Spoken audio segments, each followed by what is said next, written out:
చీకటిలో నేను మీతో చెప్పినది మీరు వెలుగులో చెప్పుడి. మత్తయి 10వ అధ్యాయం 27వ వచనం.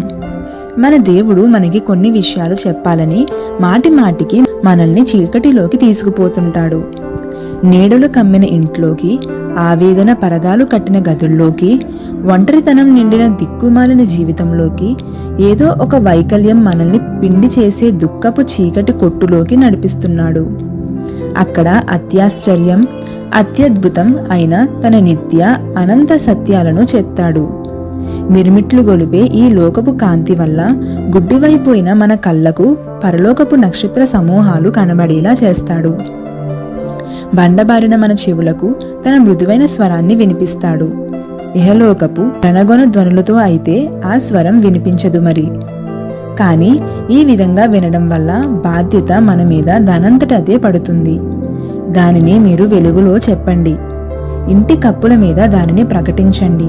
అదే దేవుడు మనకు అప్పగించిన బాధ్యత. మనం కలకాలం చీకట్లోనే, మూసిన తలుపుల వెనకనే ఉండిపోకూడదు. త్వరలోనే జీవితపు తొక్కిసలాటలో మనము వెళ్ళవలసి ఉంది. ఆ సమయం వచ్చినప్పుడు మనం చీకట్లో నేర్చుకున్న దాన్ని ప్రకటించవలసి ఉంది. దీని వలన శ్రమలు అనుభవించడంలోనూ, తలాతోక లేనట్టు అనిపించే సంఘటనల్లోనూ ఒక కొత్త ప్రయోజనం, అర్థం మనకు స్ఫురిస్తాయి. నేనెంత పనికిమాలిన వాణ్ణి, మనుషుల ప్రయోజనార్థం నేనేమి చేస్తున్నాను? నా ఆత్మ అనే ఈ ప్రశస్త పరిమళ ద్రవ్యం ఇలా వ్యర్థం కావాల్సిందేనా? శ్రమలను అనుభవించేవారు ఇలా వాపోతూ ఉంటారు. అయితే వీటన్నిటిలో దేవునికి ఒక పథకం ఉంది. ఆయన వాళ్లను తనకి సమీపంగా ఎత్తైన కొండల్లోకి పిలిచి ముఖాముఖి మాట్లాడుతున్నాడు.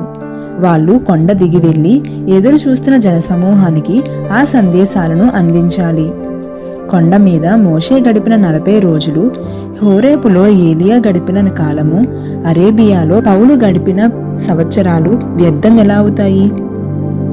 విశ్వాస జీవితంలో దగ్గర దారి అంటూ ఏమీ లేదు.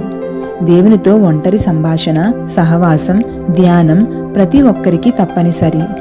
దైవ సన్నిధి అనే శిఖరాగ్రంలో సహవాసము, స్థిరమైన బండ సందుల్లో విశ్రాంతికరమైన నిద్ర విశ్వాస జీవితంలో అంతర్భాగాలు.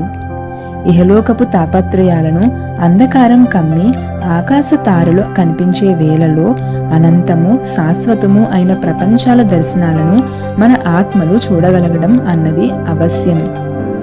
దైవ సన్నిధి మన ఆత్మలో సుస్థిరంగా నెలకొని ఉండాలంటే ఇంతకంటే వేరే మార్గం లేదు.